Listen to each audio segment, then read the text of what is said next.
Hola niños, muy buenos días para todos, espero que se encuentren muy bien. Un saludito muy especial. Para el día de hoy vamos a iniciar nuestro tercer periodo.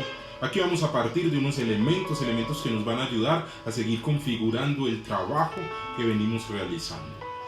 En este momento vamos a empezar con un momento de oración. Decimos todos en el nombre del Padre, del Hijo, del Espíritu Santo. Amén.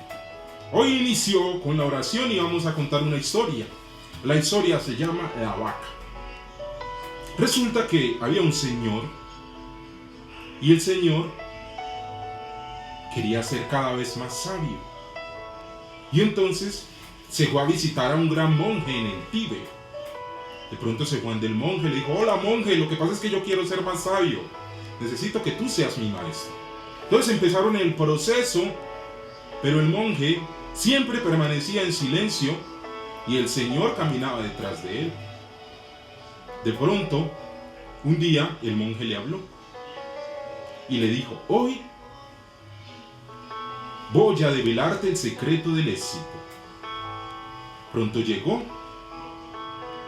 y el señor quedó muy asombrado porque el monje había hablado por primera vez.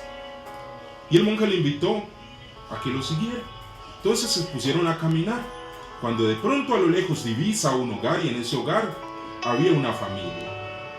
Era una familia con una casita bastante humilde, y todo el sustento de esa familia provenía de una vaquita. Y todos los días le sacaban de 5 a 6 litricos de leche a la vaca. Con eso sacaban para comer y para vivir, pero siempre estaban muy humildes. Hicieron ese recorrido durante aproximadamente un mes, iban todos los días y veían que esa familia permanecía en una rutina. La rutina era ordeñar la vaquita, sacarle la leche y subsistir gracias a la vaquita. De pronto, pasado un mes, el monje le dice al señor: por favor, necesito que esta noche vayas a la casa, agarres la vaca y la asesines, y la tiras por el barranco. El hombre se sintió bastante preocupado. ¿Cómo un monje me va a pedir que haga eso? Pasó el tiempo y el hombre se llenó de valentía. Siendo aproximadamente la 1:30 de la madrugada, el hombre salió, cogió, sacó la vaquita del establo, la llevó al barranco y la tiró. Lastimosamente la vaquita falleció. El hombre, muy asustado, llegó ante el monje y le dijo: ya lo hice. Entonces el monje le dijo: muchas gracias. Permaneció el monje en silencio. Pasado aproximadamente 3 meses, el monje le dijo: ven, vamos a caminar.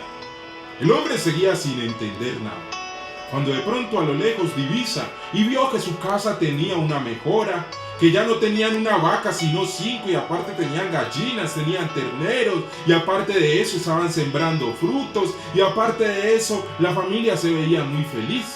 El hombre no entendía qué había pasado. Entonces el monje le dice: ve, por favor, habla con el señor y dile qué ha pasado en su vida. Entonces llegó el hombre, se acercó cuando el señor y le preguntó: hola, ¿cómo están? Los veo muy feliz, ¿qué ha pasado? Y el hombre le respondió: mira, lo que pasa es que nosotros antes vivíamos del sustento de una vaquita. Lastimosamente una noche no la dejamos bien amarrada, la vaquita salió y se fue por el barranco y se mató. Eso nos llevó a preguntarnos por qué modos teníamos que utilizar para seguir viviendo. Entonces empezamos a investigar y nos dimos cuenta que nuestra tierra era apta para sembrar. Nos dimos cuenta que podíamos organizar para que nos prestaran una vaquita, de esa vaquita poder sacar el sustento, después comprar otra vaquita y así empezar sucesivamente. Y entonces ya hemos visto que no solamente las vaquitas nos podían servir para dar leche, sino también para dar terneritos, y hemos ido creciendo nuestro establo. Aparte de eso, hemos empezado una gran siembra y ahora estamos haciéndole unas mejoras a nuestra casa. No nos falta la comida, siempre nuestra despensa mantiene llena, y realmente, gracias a esta oportunidad que nos dio la vida de repensarnos, pudimos tener la oportunidad de seguir creciendo.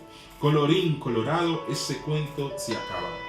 Bueno, este cuento nos deja una gran enseñanza, y es a seguirnos repensando, a seguir mirando que cada vez podemos seguir siendo mejores, que a veces dependemos de cosas las cuales tenemos que empezar a soltar. Y ese puede ser el camino para empezar a progresar. Hoy esa es la gran invitación. Empezar a soltar esas cosas que de pronto en nuestra vida no nos dejan seguir creciendo. Y seguirnos configurando para mirar otras opciones.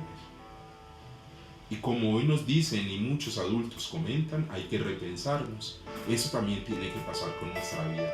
¿Cómo pensar nuestra vida para que día a día siga siendo mejor? En el nombre del Padre, del Hijo y del Espíritu Santo. Amén. Después de haber escuchado este espacio de oración-reflexión, los voy a invitar para que nos dispongamos para iniciar con nuestra clase. Hoy vamos a hacer una introducción a nivel general con relación al pueblo de Israel. Ya vimos en nuestro segundo periodo las celebraciones y cómo esas celebraciones tenían una gran relevancia. Entonces vamos a empezar a hablar de Israel a nivel histórico para llegar a esa relación judeo-cristiana entre el judaísmo y el cristianismo, y entonces ya empezaremos a ahondar más con relación a las celebraciones de una u otra forma que nos fortalecen y nos siguen configurando como cristianos. Entonces los invito en este momento para que nos dispongamos a observar y a escuchar estos fundamentos con los cuales vamos a seguir configurando nuestro proceso académico. Entonces iniciamos compartiendo un elemento bastante importante, y es Israel, un pueblo que celebra su encuentro con Dios. Entonces vamos a hacer un recorrido a nivel histórico que nos va a permitir entender un poquito la realidad del pueblo de Israel, conocido como el pueblo elegido. Y entonces a través de esa historia, como muchas situaciones van generando un espacio en el cual ellos empiezan a ir entendiendo su historia, reinterpretando su historia, y por medio de las celebraciones conmemorando momentos significativos e importantes dentro de su mismo desarrollo social, económico e histórico. Entonces vamos a hacer un recorrido a nivel histórico que nos va a regalar pues como cada uno de estos elementos.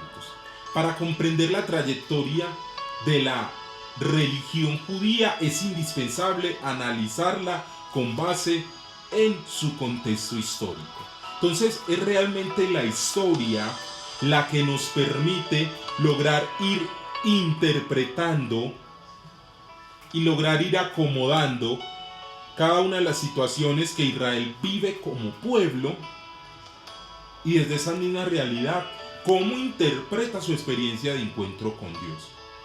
Dicen que la historia del pueblo judío se remonta al año 4000 años atrás, o sea, imagínate, 4000 años antes de Cristo.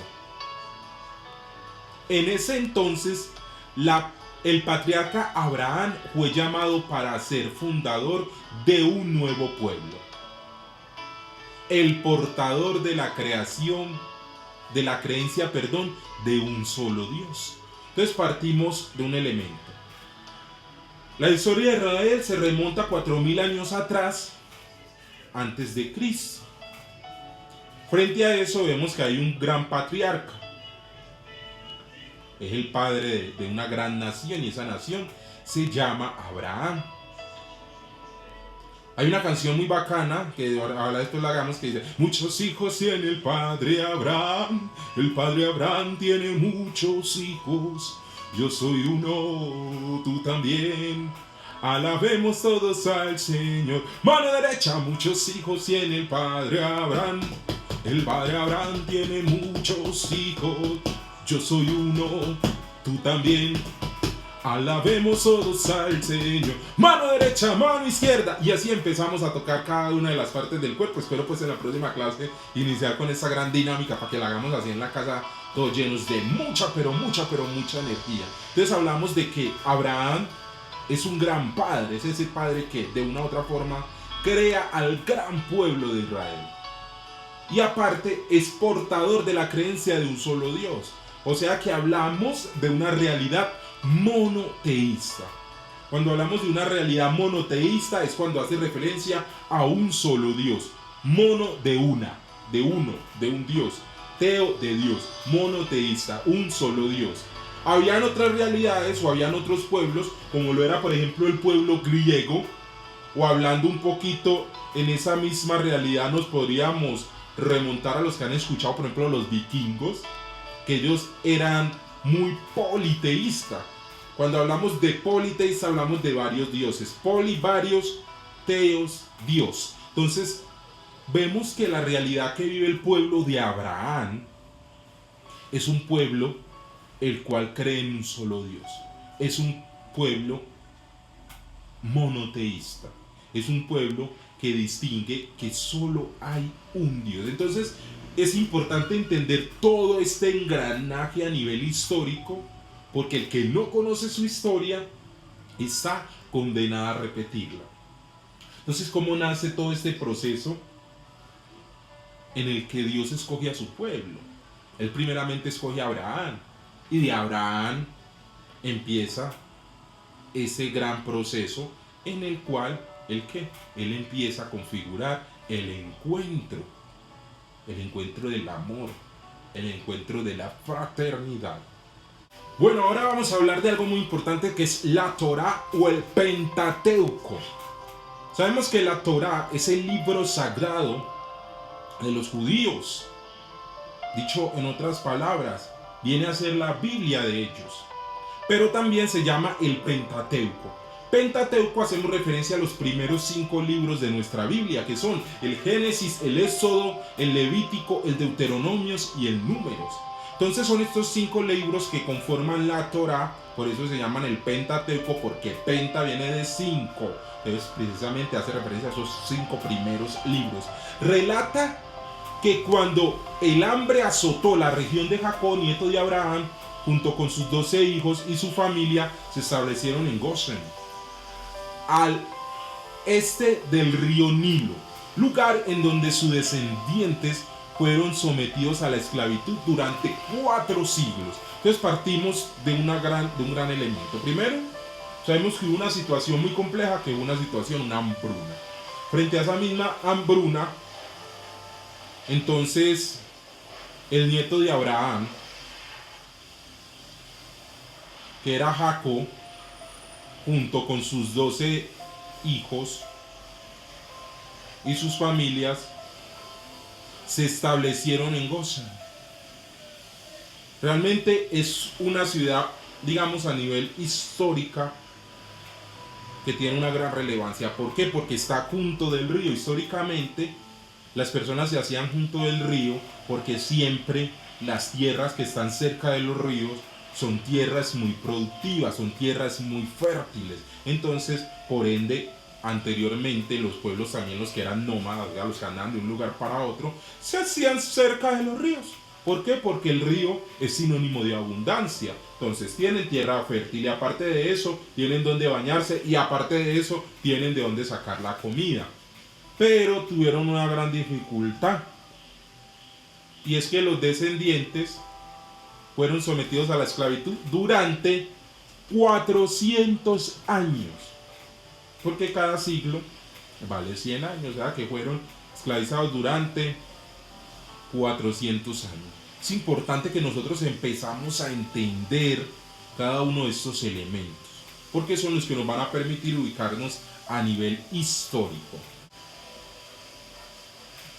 De acuerdo a la narración bíblica, Moisés, quien fuera elegido por Dios para liberar a su pueblo y llevarlo a la tierra prometida de sus antepasados, deambuló 40 años por el desierto. Entonces vemos que el pueblo de Israel no es que cogió, nos vamos para la tierra prometida y llegaron a los 8 días, no. Estuvieron deambulando por el desierto durante 40 años. Donde finalmente ellos reciben el decálogo, conocido también por nosotros como los 10 mandamientos. Y esto genera un proceso o un renacer de una gran nación. Precisamente, ¿por qué? Porque tienen en sus manos los 10 mandamientos, porque tienen en sus manos el decálogo, porque tienen en sus manos la carta de navegación, que es lo que les va a permitir que está bien hecho, que está mal hecho, mejor dicho. Los 10 mandamientos vendrían a ser un manual de moral o un manual de ética, la cual nos permitiría, que hoy aún nosotros lo utilizamos, a vivir bien, como es debido y cada vez mejor. La organización tribal se transformó en una monarquía bajo el rey Saúl. Entonces empezamos.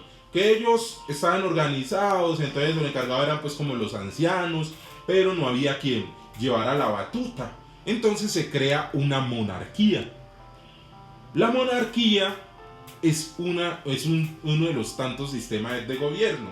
Nosotros, por ejemplo, en Colombia vivimos en un sistema de gobierno que se llama democrático, que es diferente al sistema de gobierno monárquico. En el sistema monárquico hay un rey, en el sistema democrático hay un presidente. Entonces hablamos de que ellos se organizaron en una monarquía en el cual el rey era Saúl, pero posteriormente llegó el rey David. Unió a las 12 tribus de Israel en un solo reino. Entonces miren el gran trabajo que hizo David. Sabemos que David cometió algunos errores, pero también hizo un gran trabajo y fue volver a reunir las 12 tribus de Israel en un solo reino. Su hijo Salomón, heredero del gran imperio, construyó el templo en la capital de Jerusalén, centro de la vida nacional y religiosa del país. Entonces, vuelvo y repito y hago ahí. Empiezan, ellos estaban organizados de forma trivial, en el cual eran, digamos, como los ancianos los que gobernaban y había pues como una especie de diálogo, pero no había una persona que estuviera pues a cargo. Después se convierten en un sistema monárquico. Un monárquico, saben que es el que va a estar dirigido por un rey, el cual era el rey Saúl. Posteriormente lo asume el rey David coge y une a las 12 tribus de Israel, pero después su hijo Salomón hace un gran trabajo y es la construcción del templo en la gran capital, que era ¿quién? Jerusalén. ¿Por qué Jerusalén era la capital? Porque era el centro de la vida nacional y el centro de la vida religiosa del país. Bueno, entonces continuamos con ese mismo proceso y decimos que a la muerte de Salomón, una irrupción abierta condujo a la separación de las 12 tribus y a la división del país en dos reinos. Entonces teníamos el primer reino, que es el Israel en el norte y Judea en el sur. En los años posteriores ambos reinos fueron conquistados por otros imperios. Entonces llegamos, se había hecho todo un proceso donde coge David y une pues a todas las tribus, pero lastimosamente hubo una incursión. En esa incursión realmente lo que generó fue una separación en el cual se dividieron en dos reinos, el primero en Israel en el norte y el segundo en Judea en el sur. Dice que ambos reinos después fueron conquistados por otros monarcas o por otros reinos, y entonces empezó realmente una separación de esas 12 tribus en las cuales estaba fundamentada realmente esa primera llamada que Dios hace por medio de Abraham. Con la segunda destrucción de Jerusalén y de su templo en el año 70 de la era actual, principia una gran ola migratoria, episodio conocido como la diáspora. Entonces partimos de que la diáspora nace después de la segunda destrucción del templo en Jerusalén, y entonces se genera un proceso de diáspora. Durante el siglo la diáspora se convirtió en una historia paradójica de esplendor y de persecución. En esa diáspora ellos viven ese proceso pues de caminar, de andar, de estar deambulantes. En esa diáspora lo que se genera es una dispersión. Precisamente empiezan a deambular por el mundo, porque en ese proceso de diáspora es que ellos se alejan del centro, del templo, ellos se alejan de la tierra prometida. Se dice que a partir de los sucesos históricos que hicieron al pueblo judío perder su tierra, han sido muchos los pensadores dedicados a tratar de definir el judaísmo. Realmente vemos cómo el judaísmo ha empezado a configurarse dentro de la historia, porque es un pueblo que pierde su tierra y que aún los judíos se encuentran dispersos por el mundo, pero con ese anhelo de volver a su tierra prometida y con ese anhelo de apuntar hacia esa gran nación. Algunos consideran como una religión o como una conciencia colectiva nutrida por medio de la historia y las tradiciones comunes. El judío donde esté va a seguir con sus tradiciones, va a seguir con sus celebraciones. Para el judío el centro es el templo. Entonces vemos la importancia que esto genera a nivel histórico y a nivel religioso. Entonces podríamos hablar de una ética y decimos que la ética que constituye la base de la civilización judeo-cristiana, judía y cristiana, es el concepto fundamental que identifica a este pueblo, ya que define con claridad las pautas que rigen el comportamiento entre los hombres, en medio que la rodea y las figuras divinas. Entonces partimos de una ética judeocristiana y vemos que en últimas el cristianismo es hijo del judaísmo y es donde nosotros tenemos nuestro fundamento. Sabíamos que Jesús era judío, entonces desde ahí es como poder reinterpretar cada una de esas realidades y desde esa ética la búsqueda de un bien común, de pensar en el otro, de reconocer al otro, de fortalecerse con el otro. Bueno niños, después de haber tenido un recorrido histórico con relación a todo lo que vivió el pueblo judío y cómo esta relación con nuestra realidad cristiana, espero pues que en casa lo repasen, lo vuelvan a mirar, miren los elementos importantes. Hoy no vamos a dejar compromiso, el compromiso es tener muy en cuenta estos elementos, que quise hacerlo como una introducción general antes de iniciar pues como todo este proceso de nuestro tercer periodo. Un abrazo muy fraterno, que el Señor los acompañe, los ilumine. Espero que nos veamos en la próxima clase de manera sincrónica y podamos seguir fortaleciendo cada uno de estos elementos tocados hoy en clase.